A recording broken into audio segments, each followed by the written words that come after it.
अंतिम पहरा, राजा, बलिदान और विद्रोह की कहानी। कुछ कहानियां लिखी नहीं जाती, वे समय के अंधेरे में सांस लेती हैं। वे पत्थरों से टकराती हैं, हवा में घुल जाती हैं और फिर किसी रात, किसी अनजान डर की तरह किसी के दिल में उतर आती हैं। यह कहानी भी ऐसी ही है। 5000 वर्ष पहले घने जंगलों और ऊंची पहाड़ियों के बीच एक विशाल पत्थर का किला खड़ा था। उसका नाम था अरण्यक। दिन में वह किला साधारण लगता था। सूरज की रोशनी में उसकी दीवारें शांत दिखती थी। लेकिन जैसे ही सूरज ढलता, जैसे ही अंधेरा उतरता, किले का रूप बदल जाता। मशालें जल उठती, पत्थरों पर परछाइयां नाचने लगती और हवा में एक अजीब सी सहरन भर जाती। लोग कहते थे, यह किला रात में जागता है। इस किले में एक परंपरा थी, एक डरावनी परंपरा, जिसे सब जानते थे, लेकिन कोई समझना नहीं चाहता था। उस परंपरा का नाम था अंतिम पहरा। हर पूर्णिमा की रात राज्य का एक जवान सैनिक किले की सबसे ऊंची दीवार पर पहरा देने भेजा जाता। वह अकेला होता, एक मशाल, एक भाला और चारों ओर अंधेरा। सुबह सूरज उगता, लेकिन वह सैनिक वापस नहीं आता। उसका नाम राजमहल की सूची में जोड़ दिया जाता, पर उसका शरीर कभी नहीं मिलता। किसी ने कभी लाश नहीं देखी, किसी ने कभी खून नहीं देखा, बस डर देखा। राज्य का राजा था सोमदत्त, एक अनुभवी राजा। कई युद्ध जीत चुका, कई राज्य देख चुका, लेकिन उसके भीतर एक युद्ध कभी खत्म नहीं हुआ था। डर का युद्ध। वर्षों पहले राज्य में भयानक अकाल पड़ा था। खेती सूख गई थी, लोग मरने लगे थे। तभी मुख्य पुजारी भृगु ने कहा था, देवता नाराज है, उन्हें बलिदान चाहिए। राजा ने डर के मारे उसकी बात मान ली। संयोग से उसके बाद वर्षा हुई। बस उसी दिन से राजा के मन में यह बात जम गई कि बलिदान ही राज्य की रक्षा करता है। रानी यशोधरा यह सब चुपचाप देख रही थी। वह सुंदर थी, पर उससे अधिक बुद्धिमान। उसने देखा, हर बलिदान के लिए गरीब और निर्दोष सैनिक चुने जाते। कभी कोई मंत्री नहीं, कभी कोई सामंत नहीं, कभी कोई अमीर नहीं। उसके मन में सवाल उठने लगे, लेकिन सवाल पूछना इस राज्य में सबसे बड़ा अपराध था। फिर आई एक पूर्णिमा की रात। उस रात एक नाम पुकारा गया, वीरांग। एक युवा सैनिक, मजबूत शरीर, पर उससे भी, लेकिन उससे बड़ा था सवाल। मशाल हाथ में लेकर वह किले की सीढ़ियां चढ़ने लगा। हवा तेज थी, मशाल की लौ कांप रही थी और हर कदम पर लग रहा था जैसे कोई देख रहा हो। जब वह अंतिम पहरे पर पहुंचा, तो अचानक पीछे से एक आवाज आई, डरो मत। वीरांग चौंक गया। मैं रानी हूं। यहीं से कहानी बदलने वाली थी। रानी यशोधरा अंधेरे में खड़ी थी, साधारण वस्त्रों में, लेकिन आंखों में वही तेज। उसने वीरांग को किले के भीतर एक गुप्त मार्ग की ओर इशारा किया। पत्थर खिसके, एक छुपा हुआ दरवाजा खुला। नीचे सीढ़ियां जाती थी। अंधेरे में वीरांग का दिल तेज धड़क रहा था, लेकिन वह पीछे नहीं हटा। नीचे पहुंचते ही जो उसने देखा, उसने उसकी आत्मा हिला दी। वहां कोई देवता नहीं था, कोई मूर्ति नहीं थी, कोई चमत्कार नहीं था। वहां थी रक्त से सनी पत्थर की वेदी, सूखी हड्डियां, पुराने बलिदानों के निशान।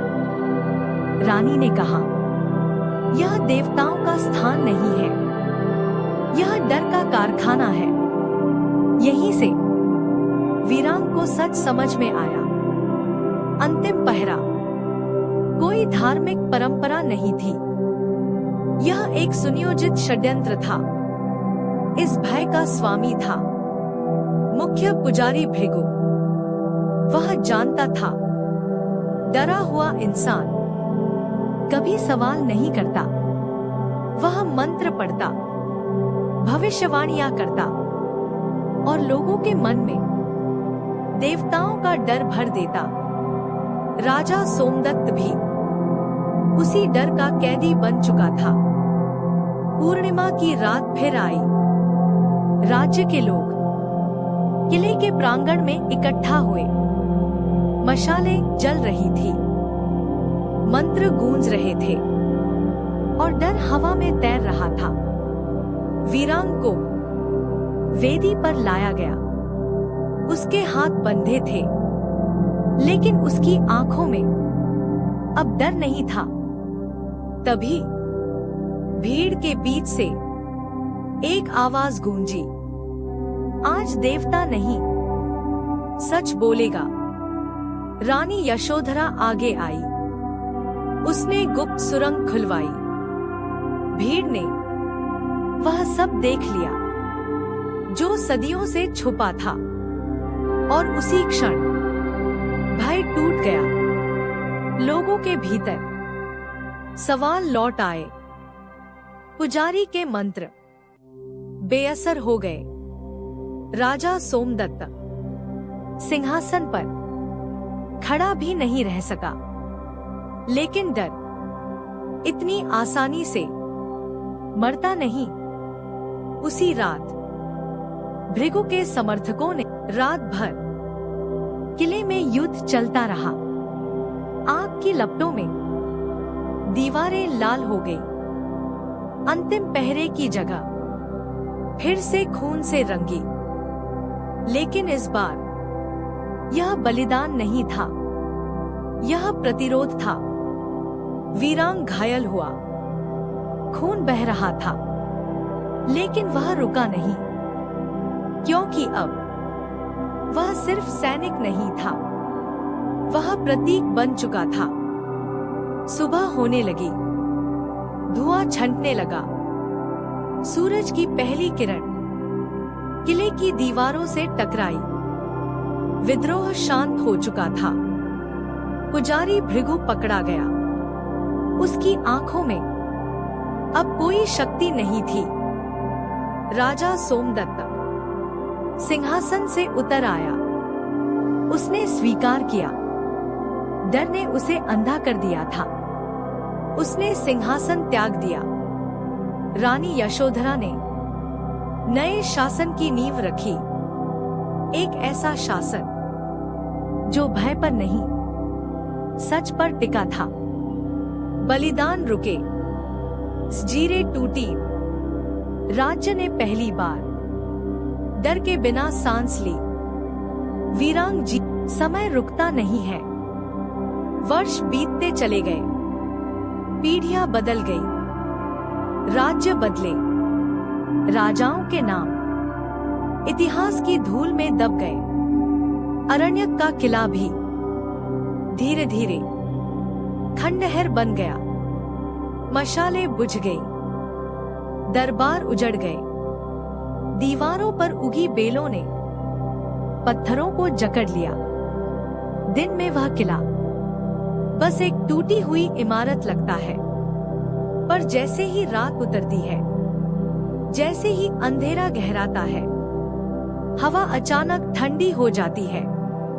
आज भी उस किले के पास रहने वाले लोग कहते हैं, रात के तीसरे पहर जब सब सो जाते हैं, तब किले की सबसे ऊंची दीवार पर एक साया दिखाई देता है।